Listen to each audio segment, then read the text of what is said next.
안녕하세요. 저는 현재 결혼을 3개월 정도 남겨두고 있는 1월의 예비 신부입니다. 현재 나이는 28이고요. 저는 결혼을 할 때 남친이랑 동시 입장을 하게 되었습니다. 제게는 함께 팔짱을 끼고 결혼식장에 들어서줄 아빠가 안 계시기 때문입니다. 저 중학교 때 두 분 다 사고로 한꺼번에 돌아가셨고, 그러는 바람에 전 할머니, 할아버지 손에서 남은 사춘기를 보내고 성인이 될 때까지 컸어요.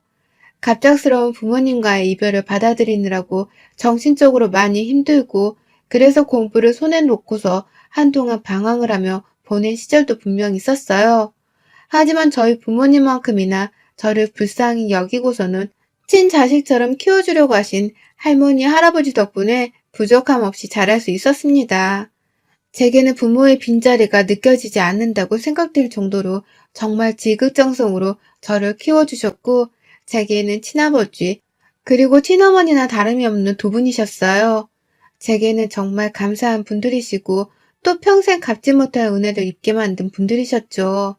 하지만 저 대학 졸업하던 그 해에 할머니가 돌아가셨고, 얼마 전 한참 결혼을 하겠다고 할아버지한테 남자친구를 소개시켜주고 신나게 서로를 알아가던 그쯤 할아버지가 갑작스럽게 돌아가셨습니다. 이제 저를 다 키워놓았다고 생각을 하신 건지 할아버지는 정말 편안하게 주무시다가 세상을 뜨셨어요. 이제는 저 혼자서 살아도 씩씩하게 잘 이겨내며 살 수 있겠거니 생각을 하신 건지 정말 제가 완전히 독립을 앞둔 그때에 그리 세상을 떠나신 것이었죠.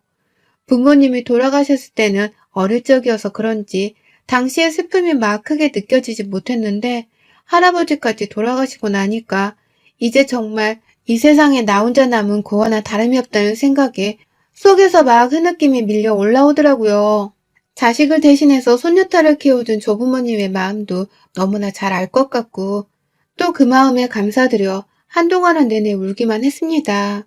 내가 더 빨리 자리를 잡고서 여행도 보내드리고 자식도 나 안겨드리고 싶었는데 이렇게 허무하게 떠나시니 그 아쉬움도 너무 컸습니다.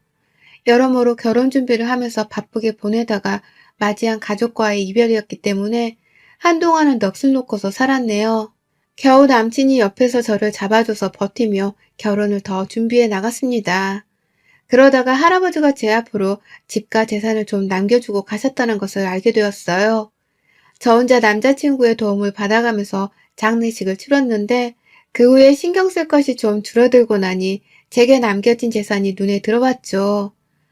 할아버지는 살아생전에 부동산 업쪽에서 일을 쭉 하셨고 저한테는 아낌없이 돈을 써주셨지만 스스로는 워낙 검소하게 사신 분이셨거든요. 그래서 살고 계시던 할아버지 집 말고는 남겨질 유산이라는 건 애초에 있지도 않을 것이라고 생각을 했었습니다. 그런데도 사시던 아파트 값에 모아놓으신 돈, 그리고 고향 땅에 있는 땅 조금까지 포함을 해서 제게 남겨진 돈이 무려 25억 6천만 원 정도였습니다. 절대로 제가 혼자서 취업을 한 후 버는 월급으로는 평생 저축을 해도 모을 수가 없는 큰 액수였고요. 왜 살아생전 이 돈에 대해서 말씀을 해주지 않으셨나 싶어서 깜짝 놀랐습니다.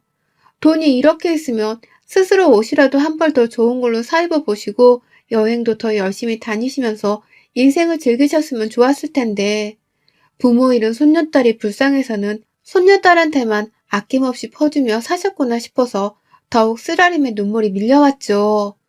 그렇게 저는 할아버지 그리고 할머니가 남겨주신 돈을 소중하게 받았어요.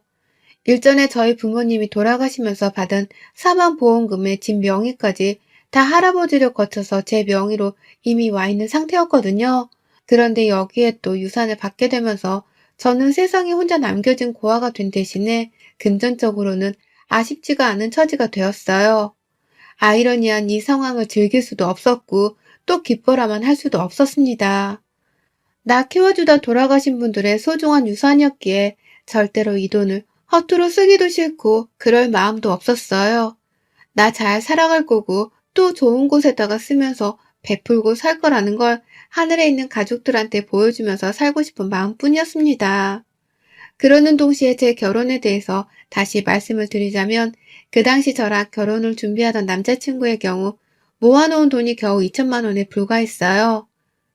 다만 군대 다녀오고 남자가 취업 준비를 오래 하다가 사회생활을 늦게 시작한 것을 생각하면 서른인 그 나이에 그 정도 돈을 모아놓은 건 절대로 적지 않은 것이라고 생각을 했습니다. 모아놓은 돈이 적은 것일 뿐 평상시 데이트를 하면서 봐온 남자친구는 검소하고 또 돈을 쓰는 것에 있어서 신중한 편이었기 때문에 금전적인 면에 있어서는 얼마든지 빨리 돈을 모으고 자리를 잡을 수 있게 될 거란 믿음이 있었어요. 남자친구도 자기 스스로 빨리 돈을 모아서 가정을 일굴 준비를 제대로 하겠단 말을 참 자주 했었고요.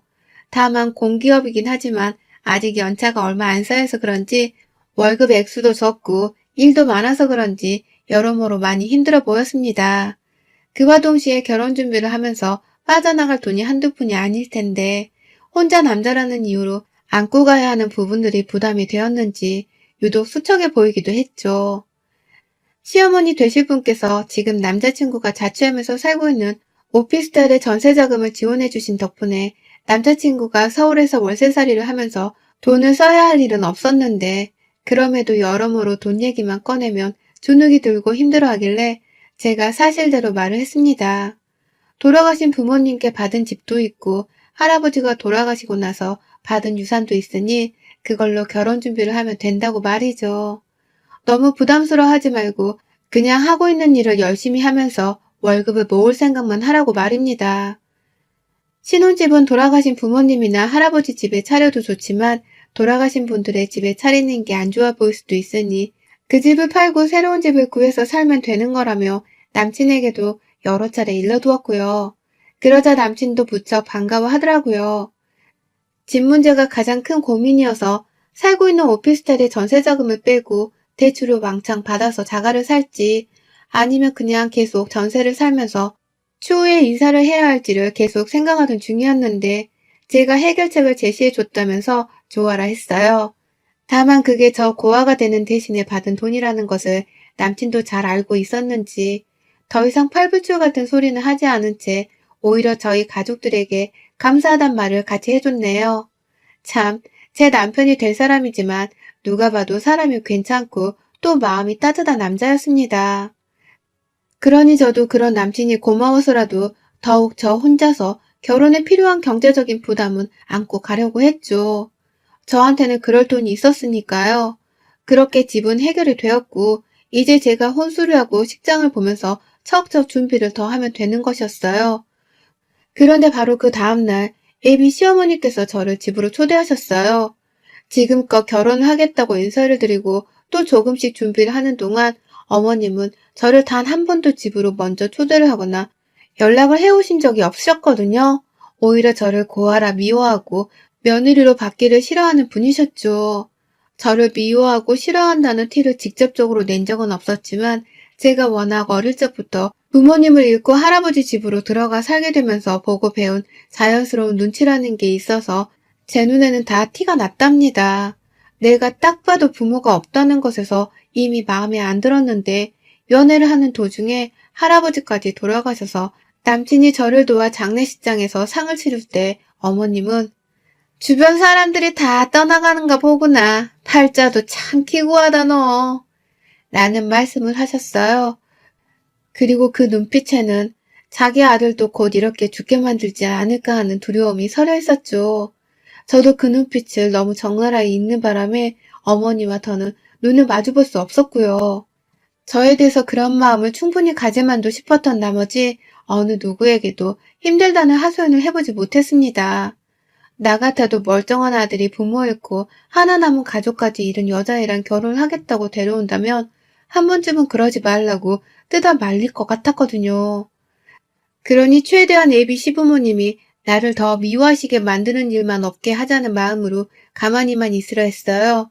그러다가 남친을 위해서 제가 직접 받은 유산도 결혼자금에 써보려 했고 남친이 좋아라 하는 만큼 저는 어머니도 좋아해 줄 거라는 기대를 했습니다. 그냥 적어도 제가 꽁으로 자신의 아들에게 시집을 가려 하는 건 아니라는 걸 보이고 싶었어요.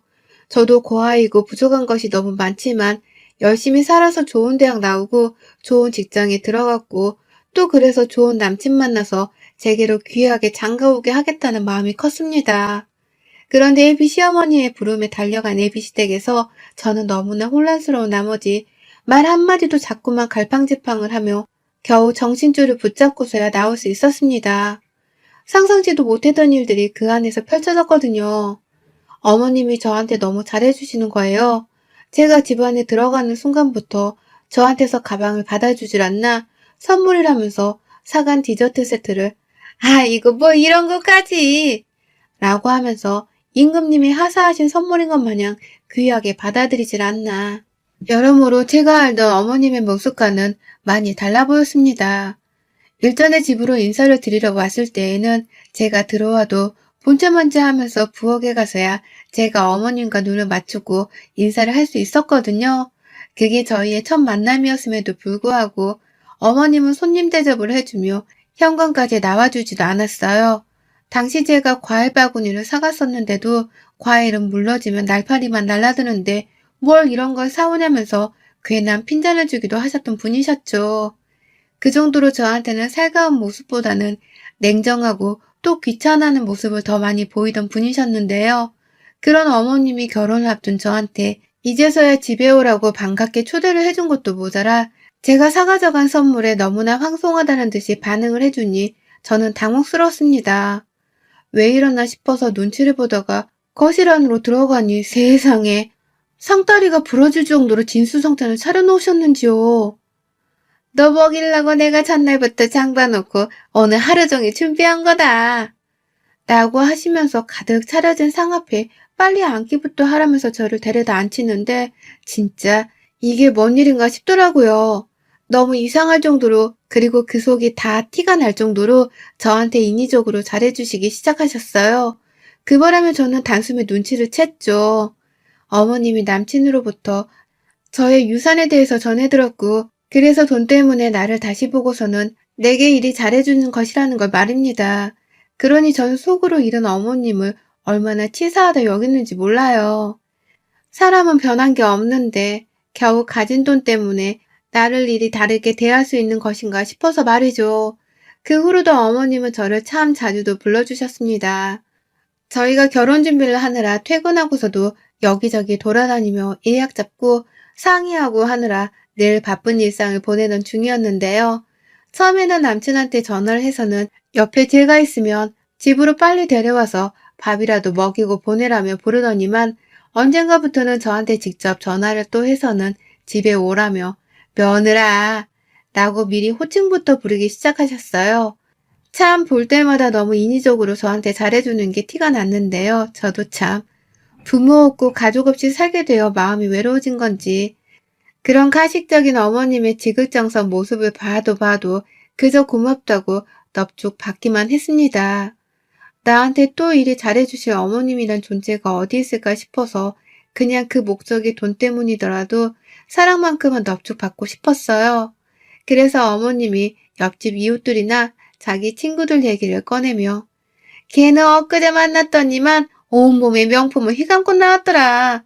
집에 며느리가 하나씩 사준 걸 가지고 나왔다던데 얼마나 부러워 보이던지. 사람이 나이가 드니까 명품 하나 정도는 있어야 사람답고 또 있어 보이더라고. 나는 뻔한 얘기를 자꾸만 할 때에도 저는 모른 척 그냥 명품 가방을 실제로 사드렸어요. 그렇게 비싼 건 당연히 아니었고 그냥 하나 사드리면 더 이상 명품 얘기를 하면서 다른 집 며느리랑 저를 금방 비교하실 것 같아서 입막음용으로 사드린 것이었습니다. 하도 명품 거리시길래 설마 그러고 나서 또 가방 얘기를 꺼내시진 않을 거라 생각을 한 거죠. 하지만 어머님은 그 후로도 저를 집에 불러내서 밥을 들면서 꼭 한 번씩은 누구는 뭘 샀다 혹은 누구는 어딜 여행으로 다녀왔다더라 라는 식의 남과의 비교를 해대셨습니다. 그리고는 꼭 저한테 그걸 다 해달라는 식으로 지그시 쳐다보면서 말씀을 하셨죠. 나도 그런 거 좋아하는데 라고 말이죠. 듣다 환장할 지경이었고요. 내 가족이 돌아가시고 나서 남긴 그 소중한 돈을 자기 하고 싶은 것에 쓰게 해달라고 조르는 이 어머님의 심성이 참 기가 막힐 노릇이었습니다. 한번 가방을 사줬는데도 이젠 더 배가 불러서는 당당하게 하고 싶은 것이나 가지고 싶은 걸 요구하는 그 자세가 계속 눈에 거슬려 가던 중 저는 어머님의 끝판왕 진상짓을 직접 목격하고 말았어요. 지난 개천절이 있고 대체 공휴일이었던 그날 남친이랑 밖에서 만나 데이트를 좀 하고서는 신혼집 문제로 계속 상의를 할 것이 있어서 카페에 앉아 한참 얘기를 나누고 있었는데 아니나 다를까 어머님이 전화를 해오셨더라고요. 너네 데이트하고 있지? 집에 가기 전에 우리 집에 와서 밥 먹고 가. 라고 하면서 저를 또 부르더라고요. 이번엔 또 뭐가 가지고 싶다며 계속 졸라대실까 싶었던 나머지 처음에는 그냥 피곤하다 말을 둘러대고서는 안 가려고 했어요. 그런데 어머님이 절 위해서 특별한 걸 준비했다며 아주 신나하며 부르더라고요. 그래서 하는 수 없이 알겠다고 대답을 하고서는 벼랑간 티를 내지 않은 채 남친과 함께 집을 찾았습니다. 집에 들어가니 어머님은 역시나 또 저를 위해 준비했다면서 상다리가 휘어질 정도로 밥상을 차려놓으셨더라고요. 그리고는 절 위해 준비했다고 하더니만 겉절이 김치 하나를 가져오더라고요. 배추 몇 개 자르고서 고춧가루 양념을 비벼놓기만 하면 되는 그 겉절이 김치를 말입니다. 전 또 뭐 대단한 걸 준비해 주신 줄 알았더니만 저를 집으로 불러내기 위해서 어머님이 그냥 없는 소리까지 지어내가면서 절 위해 준비한 거라며 꼬드겨서는 불러내신 것이었더라고요. 순간 빈정이 확 상해버렸죠. 그 겉절이는 어머님이 가장 좋아하시는 반찬이거든요. 저를 위해 준비한 게 아니라 본인을 위해 준비한 메뉴였던 것이죠. 이번에 또 뭘 가지고 싶으시길래 나를 이렇게까지 불러낸 건가 싶어서 얘기나 들어보자면서 밥을 일단 먹기 시작했어요. 그러다가 어머님은 피부가 처지는 게 너무 보기 싫다면서 보톡스에 관한 얘기를 자꾸만 밥상 앞에서 꺼내셨고요.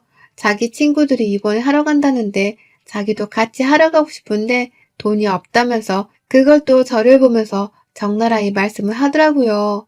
그 표정이 너무 꼴불견이어서 일부러 남의 얘기를 듣듯이 시선을 피한 채로 국을 먹다가 급기야 제가 국을 바지에다가 흘려버리게 되었어요. 놀래선 자리에서 일어나다가 밥상에 무릎 꿇고서는 반찬 하나가 더 떨어졌고요.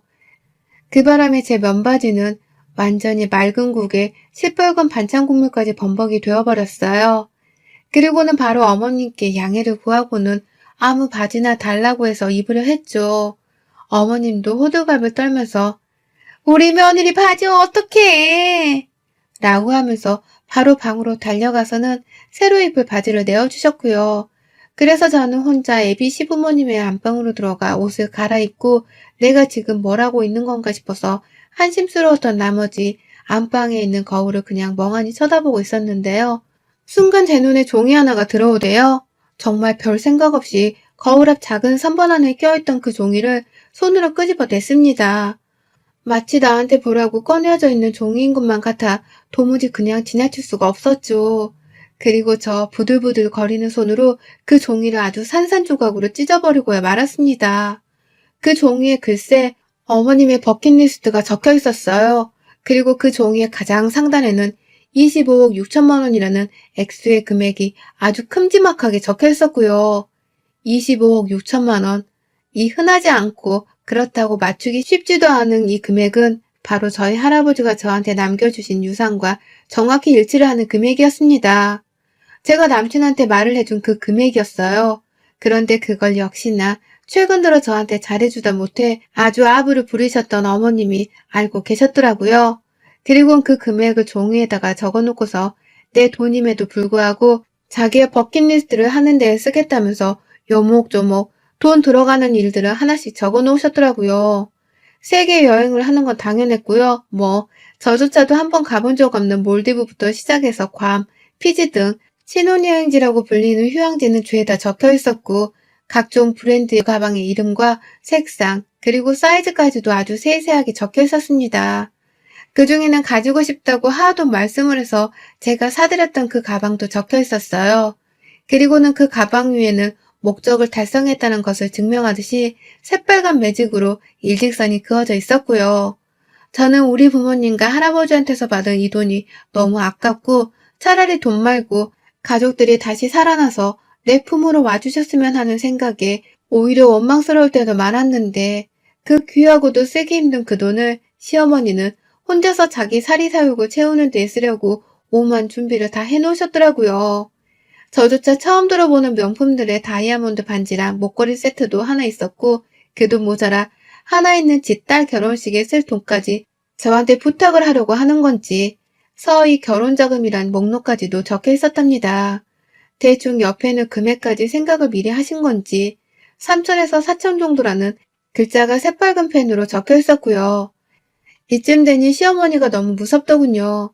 나를 며느리로 보는 게 아니라 그냥 이 집 구석에 마지막 남은 돈줄, 동아줄 정도로만 생각을 하시나 보다 싶었습니다. 당연히 만정이 다 떨어졌고 더는 시어머니를 마주보고 싶지가 않았어요. 그렇다고 내 남친하고는 헤어지는 게 죽기보다도 싫었고요. 산산조각으로 찢어버린 종이를 모아서는 그걸 들고 거실로 나가 바로 남친에게 종이 쪼가리들을 던졌어요. 이게 다 뭐야? 내 유산으로 뭔 짓을 하려 한 거야? 라고 하면서 시어머니가 아닌 남친에게 쓰레기 같은 놈이라는 욕을 내뱉으면서 온 책임을 물었습니다. 설마 어머님이 이런 거 쓰셨을 리가 없다는 자세로 남친에게 애꿎은 화를 내면서 어떻게 우리 가족 죽고 나서 받은 유산으로 이딴 거 살 생각을 해? 네가 사람 새끼야? 라고 하면서 마구 욕을 날렸어요. 밥도 더는 못 먹겠고 이 결혼도 도저히 믿음직스럽지 못해서 못하겠다고 하며 말이죠. 그러자 남친은 이 종이가 도대체 뭐냐면서 저를 말리는 와중에 찢어진 종이 조각들을 맞추려고 했고요. 종이를 딱 절반 가까이만 맞춰보다가 눈치를 챈 건지 하는 탄식을 하대요. 그리고는 바로 제가 아닌 자기의 엄마를 째려봤습니다. 이런 목록이 적혀있는 줄은 남친도 몰랐던 건지 엄마, 이게 다 뭐야? 남의 돈으로 찌질하게 이게 뭐하는 짓이야? 몰디브, 루이비, 진짜 엄마 나 쪽팔려 죽는 거 보고 싶어서 이래? 라고 하면서 급기야 어머니께 괴성을 지르더라고요. 이게 어떤 돈인데 이걸로 명품을 사재끼겠다는 생각을 했냐며 말이죠. 자기도 집 해준다고 하는 거 고마워하면서 눈치 보고 있었는데 엄마가 왜 우리 사이에 회방을 놓냐며 막 화를 내다가 다시 저한테는 미안하다고 자신은 전혀 모르는 일이었다면서 열심히 사과를 했어요. 그리고는 저는 그저 인정사정 없이 끝까지 연기를 하면서 남친한테만 화를 냈죠. 네가 뭔데 남의 유산으로 지출 리스트를 만들어? 거지 새끼도 이러지는 않는다. 남의 돈 가져다가 왜 네 하고 싶은 걸 하겠다 생각한 거냐고. 이게 네 돈 같아? 내가 남편 해주고 가족 행세 해주니까 내가 벌써 네 가족이고 내 돈이 벌써 네 돈인 줄 알지? 나 이 결혼 못해. 사기꾼 같은 너랑은 더럽고 불결해서 이 결혼 못해. 라고 하며 시어머니를 한번 쓱 째려보고는 집을 박차고 나왔어요. 그러니 어머님은 아이고 며느라 라고 하면서 저를 또 며느리라 부르며 버선발로 절 따라 뛰쳐나오셨고 뒤에서 남친이랑 시아버지까지 우르르 저를 붙잡겠다고 뛰쳐나오셨는데요. 제가 누구한테 자꾸 며느리라고 하시는 거예요? 제가 왜 벌써 아줌마 며느리예요? 라고 윽박을 질렀어요. 그러자 어머님은 그 자리에서 아줌마 소리가 퍽 충격이었는지 딱 일시정지를 하셨고 급기야 남친은 엄만 좀 들어가 있어. 불난 집에 부채질 그만하고 라면서 시어머니를 집 안으로 도로 밀쳐버리는 바람에 시어머니는 정말 종이 한 장이 바람에 흩날리듯 제 눈앞에서 사라졌어요. 그리고 남친은 놀면서 저를 내내 따라왔고 자기는 몰랐는데 엄마가 그런 생각을 한 것에 대해서는 미안하다며 다시는 제 돈에 그딴 흑심을 품지 않게 만들겠다며 애원을 하더라고요. 이렇게 애원을 하니까 한 번만 용서를 해주라면서 말이죠. 저는 그 말에 당연히 남친을 믿었지만 그럼에도 그냥 머리가 너무 지끈거리니 다음에 얘기를 하자 하고서는 도망치듯 집으로 왔습니다. 아마 그날 애비시댁에서는 남친이랑 어머님 사이에서 아주 난리가 났을 텐데요. 저는 그냥 다 귀찮고 마음 아프다며 핸드폰 전원도 꺼버렸어요. 신경도 쓰고 싶지 않은 어머님 생각으로 머리를 지끈거리고 싶지 않았으니까요. 그리고 저 바로 어제 시어머니로부터 명품백을 환불받았답니다. 시어머니가 남편 손에 이끌려서는 저희 집에 찾아오셨어요. 저한테서 받아갔던 그 명품백을 종이백까지 고이 가지고서는 환불해달라면서 도로 가져왔더라고요. 그러면서 자기가 잠시 돈에 눈이 멀어서 그런 목록을 적어놓은 거고 절대로 자기 아들은 잘못한 것이 없으니 용서를 해달라며 비는데 솔직히 순간 마음이 흔들리긴 했습니다. 이대로 그냥 남친이랑은 결혼을 쭉 준비해야 하나 싶기도 했어요. 그런데 사람이라는 게 결혼을 하고 가족이 되는 순간 또 그게 자기 돈이라는 생각을 할지도 모르고 가족인데 한 푼 쓰는 게 그리 아깝냐면서 아쉬운 소리를 할 수 있는 거잖아요. 그래서 괜히 걱정이 되더라고요. 살면서 내가 받은 유산이 허튼 곳에다가 쓰이게 될까 싶어서 말이죠. 그래서 저 한 달이란 시간이라도 제발 달라고 했습니다. 내가 당신들 없어도 잘 살 수 있을지를 알고 싶고 또 그렇게 살아야 하는 건지에 대해서도 생각을 해봐야 하니 한 달이라도 제발 내 눈앞에 나타나지 말라고요. 결혼 준비도 올스탑을 하고 말이죠. 그러니 두 사람은 당연히 안 된다면서 울고 불고 더 매달렸지만요. 결국 저는 그렇게 두 사람을 집에서 내보내고서 한 달의 시간을 가져보기로 했답니다. 어찌 보면 그 시간 동안 내려야 할 결정에 대한 조언을 얻기 위해서 이렇게 사연을 보내기도 한 거랍니다. 제 가족의 목숨값인 그 유산을 사리사욕 채우는 데 쓰려고 한 예비 시어머니, 그리고 제가 여전히 사랑하고 있는 남자친구. 저는 과연 남자친구를 믿고서 이 결혼을 계속 진행하는 게 옳을까요? 아니면 그냥 다 필요 없다고 뒤집어 버리는 게 나을까요?